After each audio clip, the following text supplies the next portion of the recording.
Okay, hopefully this time it works. So hello and welcome to Bay 1. This is Jafal Moraxi.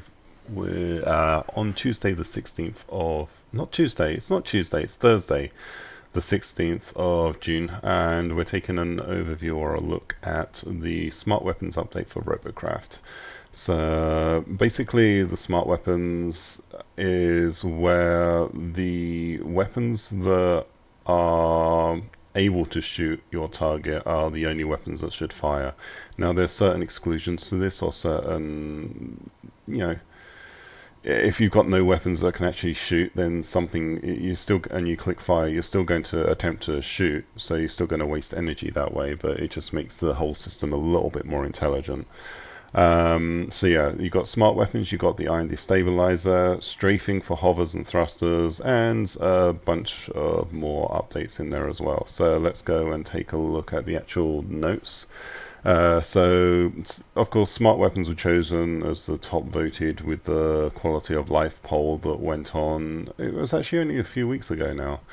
So yeah, the overview: only weapons that can see your target will fire. This will prevent you wasting power on weapons that shoot parts of your own robot. This will also ensure that as long as one of your weapons can see the target, that will be the weapon that will fire.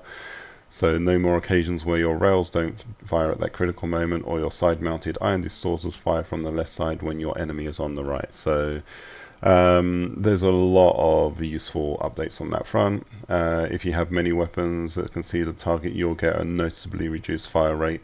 If you have no weapons that can see the target, they will still fire, but you will miss your target. If you want full details of how the system works under the hood, please read the notes at the very end of this patch notes. Now, the next one, the new weapon, which is the iron destabilizer. So this is basically a mini version of the iron distorter. It's epic rarity, so it's a little bit easy to obtain in theory. It's got the same mount as a proto seeker, so it's got that 5-point connection block. It only fires 11 projectiles as opposed to the iron distorter's 19, and it's not half the CPU, but it is much reduced in terms of CPU cost. So it's only 145 CPU as opposed to 245, which will make it somewhat interesting to use mount and see how it actually works. You've also now got 100 garage bays, which I'm just going to switch to that and just verify that, because this is what you do in these kinds of testy type things. So let's just switch out here. So garage bay, so I already had 50 odd to start with, and you'll see that as I get along to the end, I can now add a bay, and it's not going to cause any problems. So that would be bay 49, and you can easily rename the bays now from within the interface, and you've got these little things where you can upload the robot from here. So the upload button's gone from the top corner, and you've also got settings, which is how you can control the control method for that particular robot. So yeah, overall that's a pretty good change. So yeah, 100 garage bays. You can now drag your bays or move your bays in order, which makes it, again, you can reorganize based on artbots and that kind of stuff. Now, strafing hovers and thrusters. Camera control steering now works with both hover blades and thrusters. So they've changed how you name the steering function, but basically, I believe they've actually taken it out of the controls or the settings menu. Is it still there? Yeah, you no longer have that within the settings menu, so it's all controlled from within the garage select or the base select option. Your hovers can strafe, your thrusters can strafe. It's also possible to make copters and sleds or drones strafe if you know how. Although there is a big disclaimer here that they're still working on the exact movement controls for copters, because there's some weirdness with that. So although you can apply that, don't expect the vehicles to control 100%. Then you've got UX UI changes. They've made a few usability changes to the user interface designed to help new users learn Robocraft a little better and to improve the look and feel of Robocraft. Edit Robot now feels like a game mode, so the game feels more like a traditional game with main menu where you have a mouse and then a bunch of game modes where you're on FPS mode. So how does this actually do things? How do I edit the robot? I do not know. So I have to click play. Oh, and then edit. Huh. That's weird. I'm not sure I like that. I would like to just be able to double click on the icon and edit the robot. I don't want to click. Okay, now how do I go back inventory? Okay, back to main menu. Oh, so it's now got a flash screen and stuff. That's a little bit weird. Anyway, so yeah, and of course you couldn't see what I was doing there, but Edit Robot now feels like a game mode. So let's actually show the difference here and how this works. So I just have to toggle off the Firefox window. So this is your garage screen. So let me just go down to the front here. So if I wanted to move this one to my first robot, I can actually now just flip the order there, which is useful. So now I'm going to have to spend some time reorganizing this based on what I actually use, based on art, all that kind of stuff. And now if I want to edit this, I can't just click on here. I mean, we got an upload robot thing, a settings, and I've got a dismantle option. I can change the name of it, but it feels like there should actually be an edit button here where I can click this and go and edit the robot. But instead now what I'm going to have to do is click play and edit robot, and then I get to that. And then if I want to get out of here, there's actually no interface for me to oh, and the movement controls in here have changed as well. So to go up and down, shift no longer works for going down. It's space and control for moving up and down. So I mean, that's going to confuse a lot of people. It's like, why will the camera not go down? It's because they swapped it to control, because that's actually more usual for like crouch in other FPS type games, and shift is more used for speed or running or something like that. So it's trying to make it more consistent with games people are used to playing, so that you got a more standardized interface. But so if I want to go and do things on here, you've got the little tooltips in the top corner, but I'm still going to have to learn about the whole shift and space or control and spacing now. But how do I get out of here? So I can press escape and back to main menu, which is fine. I'm not sure what I pressed. I pressed R there, I guess, and it took me back. So you can still use the shortcuts, and you've got that little loading animation, but I don't know. It does feel a little bit weird that you haven't got that UI at the top, because I tend to use it a fair amount, or I was using it, but I guess not anymore. So anyway, back to the patch notes. So now clicking on play brings up a simple menu with options in the order of your typical game flow. So okay, let's God, having to toggle all the different things here. So pressing play. So now obviously you got the different menus. So you got edit mode, test mode, single player mode, team deathmatch mode, battle arena, the pit, elimination, league arena. I mean, I get why they've reorganized this, but this doesn't seem to really make sense, because okay, you've got edit and test, that's fine. Single player, so these are basically the offline options, although edit should really be separated a little bit more.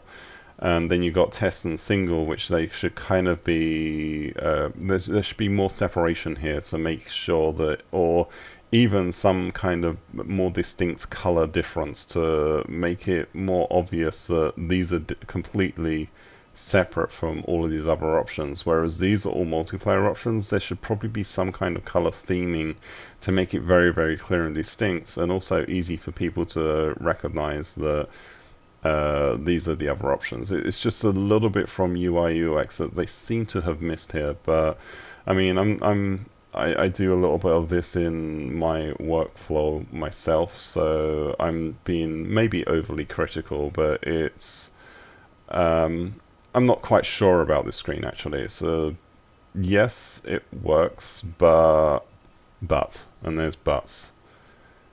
So anyway, I get the idea, but we'll see. Next, you now see a very short splash screen, which we've seen that's when transitioning over. I'm not actually a fan of the splash screen. I'd rather have a more immediate transition. I liked the transition like that, so yeah, whatever.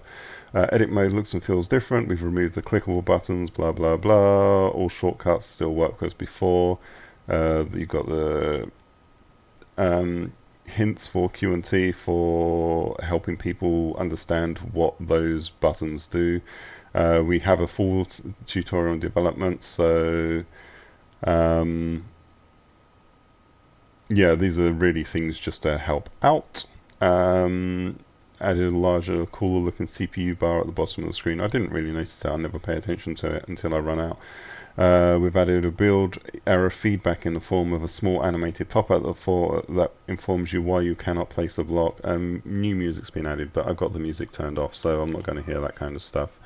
So let me just go and check the edit mode changes and see exactly what they're talking about regarding this. So oh god, can I just press E to edit? Oh, I can just still press E to edit. That's useful.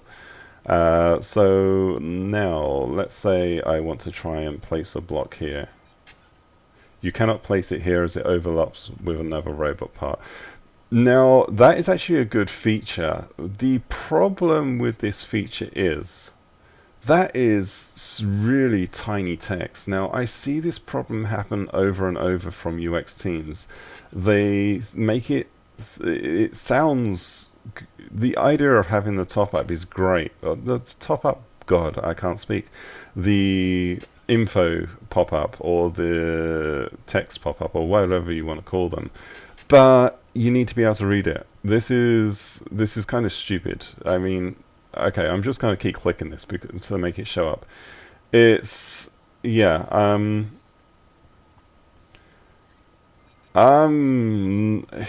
It's good. It's a good move, but if you're really talking about serious UI and UX, you have to make this stuff readable, and you can't change the text size within Robocraft, which is an issue on its own. But for people that have got any kind of sight issues or aren't really using corrective vision, because it can be uncomfortable for accessibility reasons to actually use glasses for some people, or contacts when staring at a screen or something like that. So they have their font size increase and stuff like that, but you can't really read that. And it's actually the text that's coming up there, it's blurry on my screen, and I'm running at 1080p. So anyone that's running in different screen size or anything like that, I think the text is just going to be kind of unreadable. There's that's not well done. It's the text is just a little bit blurry and stuff, and it's too small. But anyway, at least it's there. It's better than having nothing, so we can't be too critical on that part. And next, anyway, other changes. Other changes. Control is now down as opposed to shift. So other changes, as in very, very big, important changes. And I am reading the chat on YouTube. It's not showing up on the screen. So hello to Duncan Flex, Thomas Mertens, Square Agars, and the Nakbarino. Yeah. Or Nachbarino or whatever, I don't know. Anyway, so yeah, control is now down as opposed to shift. This is to mimic crouch in most FPS games. Tesla raised damage reduced slightly as follows. Small Tesla has no change. Middle Tesla by 7% from 75 or 67,500 to 63,000. Big Tesla by 15% from 100 and 1,000 more or less to 88,000. So that's a pretty significant nerf there. I think it was needed because it was definitely showing up that in the team deathmatch, Teslas are kind of dominant. Redefine the boundaries, or refine the boundaries for team deathmatch Earth map to prevent players from climbing to locations they weren't supposed to reach. Cool. Respawning vulnerability duration changes, so it's been decreased in all game modes except in team deathmatch. So it's still 15 seconds in TDM and 3 seconds in other modes. And now they've added a special effect and audio feedback to help you see when a player is invulnerable, because it was kind of a little bit hard to tell other than the Healy type effect, which wasn't super visible. They've also reduced delay when opening crates, stuff like that. We've added more holo flags for Turkey and Denmark. The new key for pings during battle is E by default. This shouldn't affect existing players. The new control for go down is control instead of shift. This shouldn't affect existing players. Players who previously checked keyboard control steering will have all their bays set to that and can change to camera control steering from each individual garage bay and vice versa. And now smart weapons. I'm not really going to go into the underhood side of that because there's just too much to go into and too much on the bug side of things. If you really want to read all this stuff, then check it out on the Robocraft site of robocraftgame.com. And then the last thing for this is looking at the High Flyers bundle, which has now been put onto Steam. So it's available as a item pack through Steam, and basically for the cost you get 65 plutonium crates, 30 days of premium membership, speedometers, altimeter, or one speedometer, one altimeter, twin vapor trail, and the complete Eagle robot mask cosmetic. And this is available until July the 4th, so it's kind of a July the 4th special type thing because it's an Eagle, you get it, America, all that stuff. And the normal price, well, it's on a discount at the moment, so it's available until July the 4th for the discounted price of $21 or £16.20. Yeah, I think by now people know my opinion on this stuff.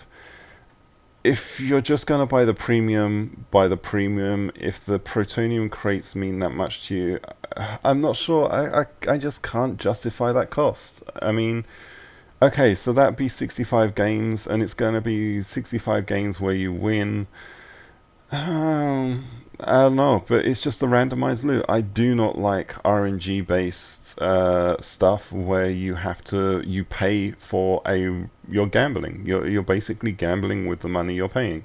You might well just get absolute crap, and it's a good possibility you'll get absolute crap. Whereas with the 65 crates, let's see, on drop rates that I've seen, I've had one legendary out of probably 20 crates. That's kind of pathetic, to be honest. So you might get 2 or 3 legendaries out of that if you're lucky, and the rest of the stuff, I don't know. I can't really recommend this as a option to buy, but there you go. It is what it is. So it's, yeah, if you want to buy it and you've got the money and you want to support Robocraft, then go ahead. But it definitely won't be worth it at the full price. So at the reduced price, maybe it's worthwhile doing. But for the full price, then for only 30 days of premium, yeah, whatever. But anyway, so that's really it for this video. It's not really going much into the game itself, other than people want to see a robot or see something, and now I've got to relearn all the bloody key commands. So back to main menu. Let's see, strafing. So I'm going to actually try strafing with one of these just to see how it works. So let's change the settings to camera controls instead of keyboard controls, and then go and play. I'm going to go single player mode because I don't want to actually go into multiplayer testing this, because I'm going to have to spend some time relearning and getting my fingers used to the new control or new down placement. This is disorienting. Man, this is just a different way of controlling things. Blech. It stops really sharply. I want there to be a little bit more drift, but it seems to just. I'm not so sure. You see how the back of the robot just locks in place and it stops immediately? It kind of seems a little bit counter to. It's like the movement is a little bit jerky for the robot. I don't know.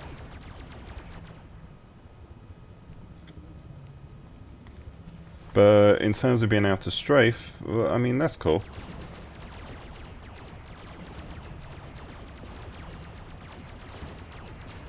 Except I can't hear anything with this.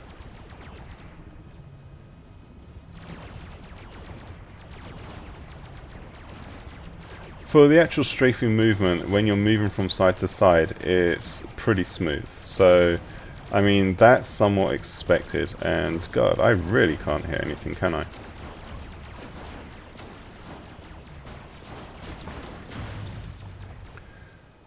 So, yeah, if I move from side to side, then you get the expected drift, which that's cool. And that's...